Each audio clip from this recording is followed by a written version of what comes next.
Yosh!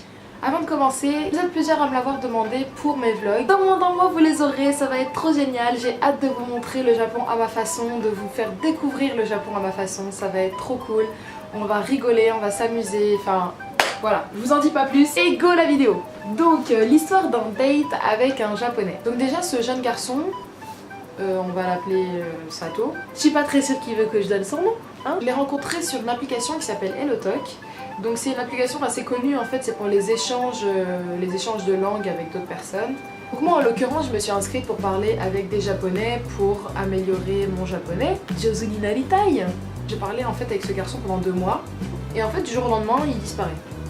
Bon après je me suis dit ok tranquille, bon c'est pas grave quoi, je m'en fous. Puis en fait 8 mois plus tard il revient pour me dire désolé j'avais un problème de connexion avec mon téléphone. Are you footing de ma gueule? Bon je me dis c'est pas grave, tranquille. Je remets à parler en fait et quelques jours plus tard en fait il me dit oui bah écoute moi je viens à Paris la semaine prochaine, ça te dirait qu'on se voit. Je lui dis bah ok tranquille on peut se voir, y'a pas de problème. Et 3 jours avant qu'il arrive à Paris, il m'envoie un message, il me dit c'est toujours bon pour que je vienne dormir chez toi? Quoi? Nani? Comment? What? J'ai pas compris là. Elle avait jamais rien dit. Du coup je commence à paniquer, je lui dis non mais attends dis-moi que t'as un autre plan parce que moi ça va pas être possible quoi, tu peux pas venir dormir chez moi. Je vis avec mes parents, ça va pas être possible. Il me dit mais t'inquiète pas y'a pas de problème, moi je pourrais aider ta mère à faire la cuisine, je cuisine super bien, je pourrais même faire le ménage, y'a pas de problème. Non non attends. Je l'arrête tout de suite dans son délire, je lui dis non ça va vraiment pas être possible, j'espère que t'as un autre plan, sinon je peux t'aider à trouver un Airbnb. Donc toute la nuit je me mets à chercher un Airbnb, je lui trouve un truc super cool dans le 16e comme il voulait, un truc pas cher. Je lui dis bon bah voilà, je t'ai trouvé quelque chose. Pour qu'au final il me dise non mais en fait c'est bon j'ai plein d'amis sur Paris, t'inquiète, j'ai trouvé où dormir.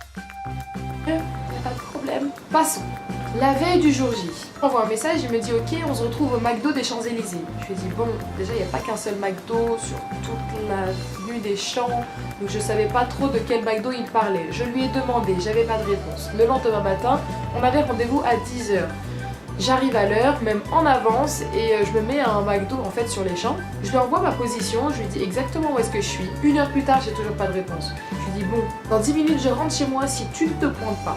Comme par hasard à ce moment-là, je reçois un message. Il me dit oui j'arrive, t'inquiète, je suis là dans même pas 5 minutes. Je fais ok. 30 minutes plus tard, t'es où? Bah moi je t'attends au McDo. Quoi? Je lui demande exactement où est-ce qu'il est et je le rejoins. La journée qui commence trop mal en fait. Il avait envie d'aller au musée du Louvre, je lui dis vas-y y a pas de problème. On go au musée du Louvre.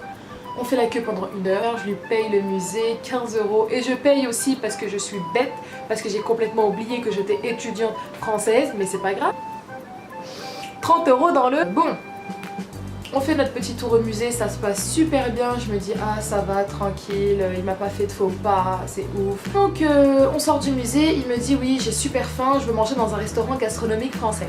Pardon, dans un restaurant gastronomique français? Donc moi je me mets tout de suite en panique, je lui dis ah non mais en fait les vrais grands restaurants c'est pas possible.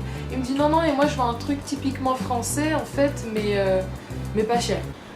Comme il utilisait des tickets, il voulait pas utiliser un autre ticket pour prendre le métro, donc il m'a dit qu'il voulait quelque chose à proximité. Le gars a chichi quoi.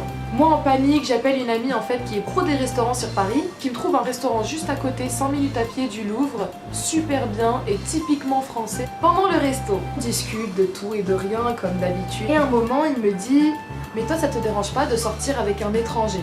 Alors, il m'a dit hanging out en fait. Ça veut dire en gros juste sortir comme ça, sortir pour s'amuser, c'est ça, avec nos potes. Pas sortir ensemble. Moi je l'ai pris comme ça. Je lui ai dit bah non ça me dérange pas, enfin c'est complètement normal. Au moment il me dit oui mais tes parents ça leur pose pas de problème. En fait à ce moment là j'ai bugué, la serveuse est venue demander l'addition donc du coup j'ai oublié sa question. Et en fait après il me dit oui j'ai envie d'aller faire du shopping, tu peux m'emmener quelque part où il y a plein de magasins. Du coup, Châtelet pour les boutiques, je lui ai fait visiter un peu. 2 heures plus tard, on finit par rentrer à Zara et il me demande de choisir un haut pour lui. Je lui dis ok, d'accord. Donc je l'aide à faire son shopping, je trouve un haut qui m'a l'air plutôt sympa, un truc du genre comme ça. Et il le prend tout de suite, sans même l'essayer, sans rien du tout. Je lui dis mais t'es sûre de toi? Il me fait oui t'inquiète, je vais prendre ça. Il va l'acheter. Dans les vestiaires se changer, il sort. Et là il commence à prendre un selfie en me disant Ouais, du coup, je vais envoyer à mes amis pour leur dire que c'est ma copine qui a choisi. Lequel Eh, il m'a fait trop rire. Bah oui, je leur avais tous dit que j'étais en date avec toi. Date?